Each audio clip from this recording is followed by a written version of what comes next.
Hello students आज हम आपकी जुलाई मंथ का सिलेबस स्टार्ट करते हैं कंप्यूटर का। तो यूनिट टेस्ट से पहले हम अपना सेकंड चैप्टर कर रहे थे जिसका नाम था क्लासिफिकेशन ऑफ कंप्यूटर्स। ठीक है, इसमें हम कंप्यूटर को अलग अलग कैटेगरी के अकॉर्डिंग क्लासीफाई करने के बारे में हमने पढ़ा था और जनरेशन के अकॉर्डिंग हमने इनको क्लासीफाई किया था और जिसमें हमने 3 जनरेशन पहले पढ़ चुके हैं, first generation, second generation and third generation. आज हम कंप्यूटर की फोर्थ जनरेशन के बारे में पढ़ेंगे। फोर्थ जनरेशन कंप्यूटर्स जो स्टार्ट हुए थे 1971 में। ठीक है, और आज भी इनका यूज़ हो रहा है। The microprocessor brought the fourth generation of computers as thousands of integrated circuits we rebuild on a single silicon chip. तो फोर्थ जनरेशन कौन लेके आया? Microprocessor. ठीक है, फोर्थ जनरेशन में माइक्रो प्रोसेसर का यूज़ होने लग गया जिसमें काफ़ी सारे इंटीग्रेटेड सर्किट को एक सिंगल सिलिकॉन चिप के अंदर डाला गया।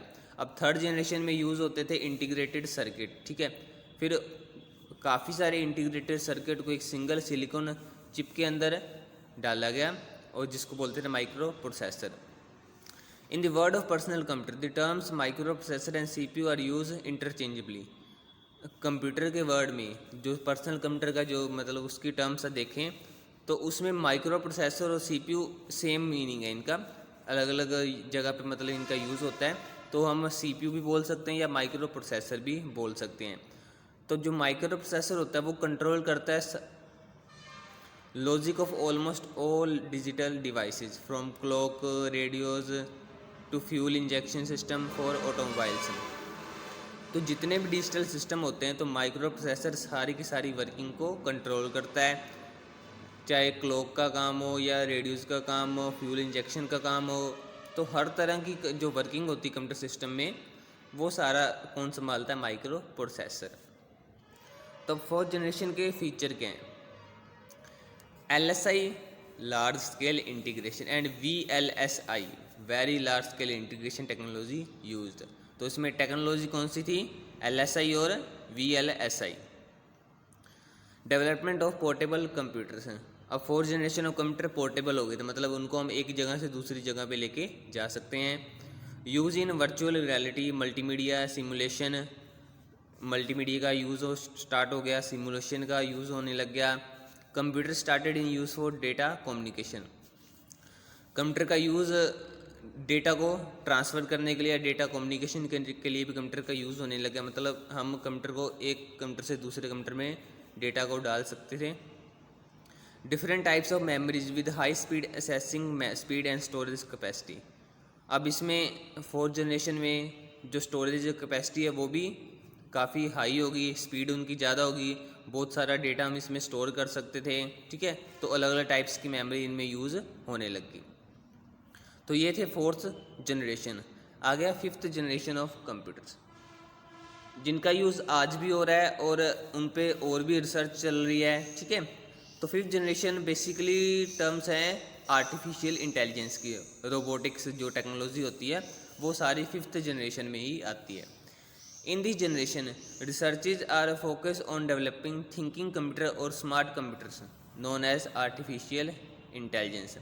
तो इस जनरेशन में जो रिसर्च हो रही है उसका मेन फोकस है ऐसे कंप्यूटर बनाना जो ह्यूमन की तरह सोचते हों। ठीक है, जिस टेक्नोलॉजी को बोलते हैं artificial intelligence, AI। Some artificial intelligence application are use nowadays such as voice or face recognition, thumb impression. Goal of fifth generation of computer to develop devices that respond to natural language input and are capable of learning and self organization. आजकल इस technology का use हो रहा है, काफ़ी सारी application मतलब काफ़ी सारे डिवाइसेज में भी इनका यूज़ हो रहा है AI का। जैसे कि जो मोबाइल फ़ोन्स हैं, मोबाइल फ़ोन्स में हम फेस लॉक लगाते हैं। ठीक है, या फिर वॉइस से लॉक खुल जाता है, या जो हम फिंगरप्रिंट का लॉक लगाते हैं। तो ये सारे थंब इम्प्रेशन हो गए, फेस रिकॉग्निशन हो गया, तो ये सारे AI का ही एग्जाम्पल है। ठीक है, तो मेन जो गोल है फिफ्थ जनरेशन ऑफ कंप्यूटर बनाने का, तो उनका मेन गोल ये है कि ऐसे कंप्यूटर बनाना जो नेचुरल लैंग्वेज को रिस्पॉन्स करे, मतलब जो हम बोलते हैं उसके अकॉर्डिंग ही हम हमारी बात को समझें और हमें रिस्पॉन्स भी उसी लैंग्वेज में देंगे, और जिसमें कैपेबिलिटी हो कुछ नया सीखने की, ठीक है, और खुद से सीखने की। मतलब एक ऐसे रोबोट्स बनाना जो ह्यूमन की तरह सोचते हों, ह्यूमन की तरह ही काम करते हों और खुद सीखते हों। अब जो कंप्यूटर आते हैं उनमें तो हम जो चीज़ डालेंगे वो चीज़ वही करेंगे, खुद से वो नहीं सीखते। लेकिन 5th जनरेशन ऑफ कंप्यूटर का मेन जो मोटिव है वो यही है कि ऐसे कंप्यूटर बनाना जो सेल्फ लर्निंग हो और सेल्फ ऑर्गेनाइजेशन हो। तो इसके फीचर क्या हैं 5th जनरेशन के? पैरेलल प्रोसेसिंग होना, सुपर कंडक्टर का यूज़ होने लग गया, स्पीच रिकॉग्निशन का यूज़ होने लग गया, इंटेलिजेंट रोबोट्स का यूज़ होने लग गया, और मेन चीज़ आर्टिफिशियल इंटेलिजेंस का यूज़ होने लग गया, ठीक है। तो ये थे जनरेशन ऑफ कंप्यूटर। कंप्यूटर की 5 generation, first, second, third, fourth and fifth. अब आगे कंप्यूटर को क्लासीफाई किया गया है साइज़ के अकॉर्डिंग, ठीक है। अकॉर्डिंग टू साइज़ कंप्यूटर का क्लासिफिकेशन किस तरह करते हैं? तो साइज़ के अकॉर्डिंग कंप्यूटर को 4 कैटेगरी में डिवाइड किया गया, जैसे कि super computer, main frame computer, mini computer and micro computer, और एक और टाइप आता है पॉकेट कंप्यूटर, ठीक है। तो 5 टाइप में इसको डिवाइड किया गया कंप्यूटर को अकॉर्डिंग टू द साइज़। तो सबसे पहले साइज़ के अकॉर्डिंग आते हैं super computer. As the name supercomputer specifies that these computer are most powerful computer in the world. जैसे कि नाम से ही पता चल रहा है सुपर कंप्यूटर के कि ये ऐसे कंप्यूटर हैं जो पूरे वर्ल्ड में सबसे पावरफुल कंप्यूटर कहलाते हैं। It is use for special purpose. इनका यूज़ स्पेशल पर्पज़ के लिए किया जाता है, जैसे कि जो साइंटिफिक रिसर्च होती है या जो लैब होती है तो उनमें इनका यूज़ किया जाता है, पर्सनल यूज़ के लिए नहीं लाए जाते। It handle most complex scientific statistical application और प्रोग्राम। तो इनका साइज मेनली सबसे बहुत ज़्यादा बड़ा होता है, इनकी स्पीड काफ़ी हाई होती है, टेक्नोलॉजी काफ़ी हाई होती है, और डेटा स्टोरेज की कैपेसिटी भी बहुत ज़्यादा हाई होती है, प्रोसेसिंग बहुत जल्दी हो जाती है, और इनकी कॉस्ट काफ़ी ज़्यादा महंगी होती है, ठीक है। बहुत महंगे होते हैं, कॉस्ट काफ़ी ज़्यादा हाई होती है, 1 मिलियन से लेकर 5 मिलियन तक इनकी कॉस्ट होती है। तो इंडिया के फर्स्ट कंप्यूटर जो हैं सुपर कंप्यूटर कौन से हैं? परम और टाटा एका, PARM, परम और टाटा एका, ये 2 फर्स्ट सुपर कंप्यूटर हैं जो इंडिया ने बनाए थे। ये मेनली साइंटिफिक रिसर्च के लिए होती है, जैसे कोई भी नासा वगैरह की जो कंपनी है वो ही इनका यूज़ करती हैं सुपर कंप्यूटर का। World's first super computer was Cray 1 which was developed by Seymour Cray in USA on 1976। 1976 में पहला सुपर कंप्यूटर बनाया गया था जिसका नाम था क्रे 1, जिसको बनाया था साइमर क्रे ने। अब इनके मतलब इनके नुकसान क्या है, कमियाँ क्या इनमें? Operating super computer requires highly qualified staff.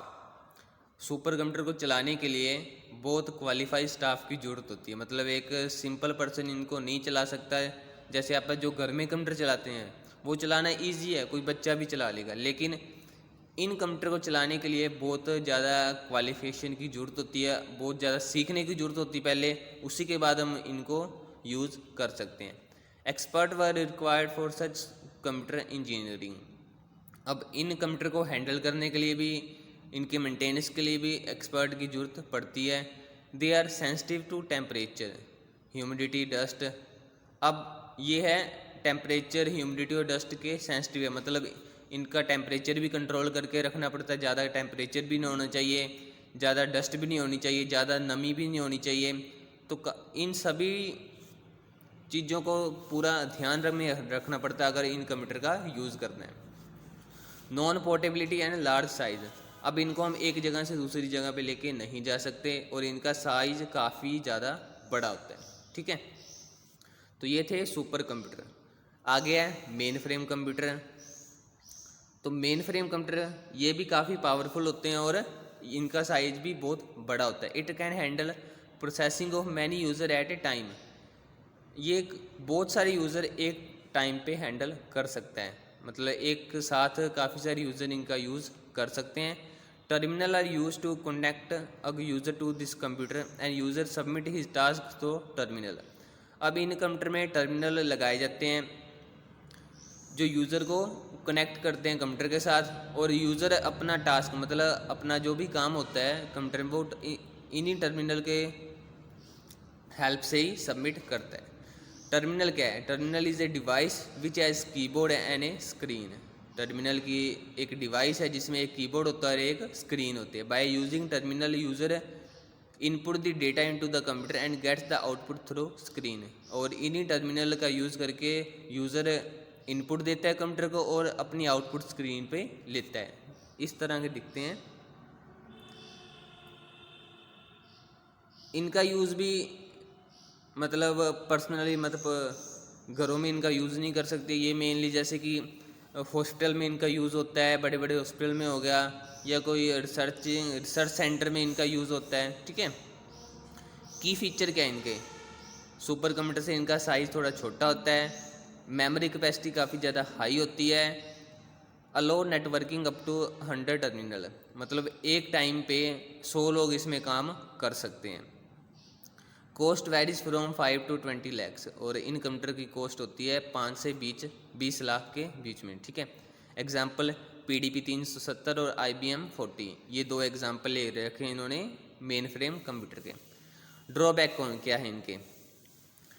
इनमें भी काफ़ी ज़्यादा मतलब इनको हैंडल करने के लिए, ऑपरेट करने के लिए भी एक्सपर्ट की ज़रूरत पड़ती है, हाईली क्वालिफाइड पर्सन चाहिए होते हैं इनको। ठीक है। और इनको बनाने के लिए और इनको असेंबल करने के लिए भी काफ़ी बड़ी टेक्नोलॉजी का यूज़ करना पड़ता है। मतलब सिंपली इनका आम लोग इनको नहीं बना सकते, इनको मेंटेन नहीं कर सकते। इनमें भी काफ़ी बड़ी टेक्नोलॉजी यूज़ होती है इनको मैन्युफैक्चर करने के लिए और असेंबल करने के लिए। तो बच्चों आज हमने साइज़ के अकॉर्डिंग दो कंप्यूटर के बारे में पढ़ा, सुपर कंप्यूटर और मेन फ्रेम कंप्यूटर के बारे में। उसके बाद मिनी कंप्यूटर, माइक्रो कंप्यूटर और पॉकेट कंप्यूटर के बारे में हम अपनी नेक्स्ट वीडियो में पढ़ेंगे। आज आपने सिर्फ इतना ही रीड करना है। तो इन सभी टाइप के कंप्यूटर के बारे में अपने इनकी जो पॉइंट्स हैं वो अच्छी तरह याद करने हैं। इसके साथ ही मैं आपको इसके क्वेश्चन आंसर और एक्सरसाइज भेज रहा हूँ। क्वेश्चन आंसर आपने अपनी नोटबुक में नोट डाउन करने हैं, एक्सरसाइज आपने बुक में फिल करनी है। तो इसको अच्छी तरह पढ़ें और याद करें। Thank you students.